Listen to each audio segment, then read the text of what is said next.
जय परमेश्वर भाइयों, हिंदू मुसलमान अंग्रेज सभी देवता लोगों को जय परमेश्वर भाइयों।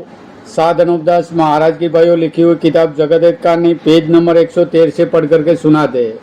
तो भाइयों यह किताब पढ़ करके सुनाना हमने हमारा फर्ज समझा है। तो भाइयों यह किताब साधन उपदास महाराज ने तमाम जान के बच्चे बचने के वास्ते बनाई है। तो भाइयों हिंदू मुसलमान अंग्रेज और साधु संत पंडित फकीर राजा महाराजा और सातों आठों विलायतों के राजा बादशाह व रैयत सबके आगे हाथ जोड़ करके अर्ज करते यह किताब जगत हित कारणी एक बार जरूर पढ़े और पढ़ करके इंसाफ करे। तो यह किताब इंसाफ के वास्ते पढ़ करके परमेश्वर के लेखे सभी संसार के लोगों को सुनाते ताकि इस किताब का इंसाफ होवे। तो भाइयों दुनिया में अमन चैन कायम हो जावे।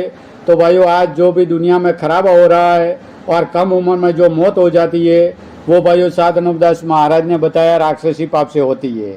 तो भाइयों साधन उपदास महाराज बता रहे कि परमेश्वर ने तो सब संसार को सुख व आराम दिया है। तो भाइयों जरूर यह किताब पढ़े। जय परमेश्वर। तो भाइयों आज पूरा संसार दुख उठा रहा है। तो भाइयों क्यों उठा रहा है और किस वास्ते उठा रहा है? तो साधन उपदास महाराज भाइयों बता रहे कि पहले जमाने में राजा रावण ने राक्षसी का पाप चलाया था, उसी तरह से अब भी राक्षसी विद्या का पाप चल रहा है। जय परमेश्वर भाइयों। किताब मुफीद आम मौसुम बो जगत हित कारणी अज तस्नीफ साधन उपदास मूत वतन मुल्क मारवाड़। यह जगत हित कारणी जिसको श्री अनूपदास प्रिंटिंग प्रेस छावनी एरनपुरा में छाप के प्रसिद्ध किया। तारीख 17 अप्रैल सन 1909 जब वैशाखवती 12 संवत 1963। जय परमेश्वर भाइयों। Page number 113। समझते नहीं है कि जैसे तमाम जान के राजा बादशाहों की अकलों को रावण ने खराब कर दी थी, उसी तरह पर इन बनियों ने भी की है कि जो समझाए से भी नहीं समझते और यह बनिए राजा बादशाहों को आपस में लड़ा करे मरा देते, परंतु अपने राक्षसी पाप को ऐसे करते कि बिल्कुल जाहिर नहीं होने देते। इससे राजा बादशाह हिंदू मुसलमान वगैरह यह नहीं जानते हैं कि राक्षसी विद्या का पाप का जाल इन बनियों ने भी बल राजा के बाद से रावण के मुवाफिक चलाया है, जिसकी खबर किसी राजा बादशाह को अब तक नहीं है।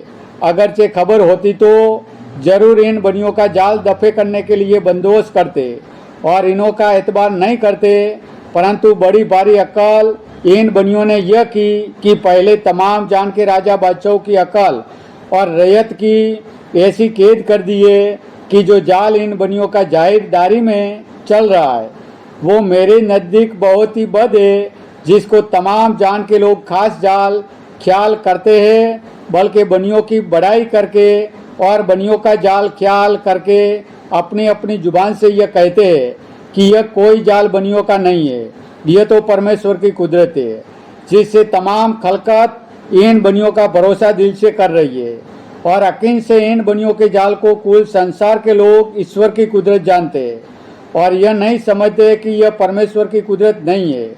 लेकिन जबकि बुद्धि कैद हो जाती है, अलावा इसके संसार के लोग यह भी कहते हैं कि हम सब लोग बनियों के सहारे से ही पलते हैं। अब तुम लोग अच्छी तरह से समझो और देखो कि जब रावण ने राक्षसी पाप चलाया था, जब तमाम खलकत परमेश्वर को भूल गई थी और रावण के राक्षसी पाप की माला फेरती थी और यह कहती थी कि रावण के सहारे से ही पलते और रावण वगैरह की तरह से कि जब से इन बनियों ने राक्षसी पाप चलाया, जब से इनकी माला फेरते और कहते हैं कि हम बनियों के सहारे से ही पलते, इससे बनिए माई बाप है।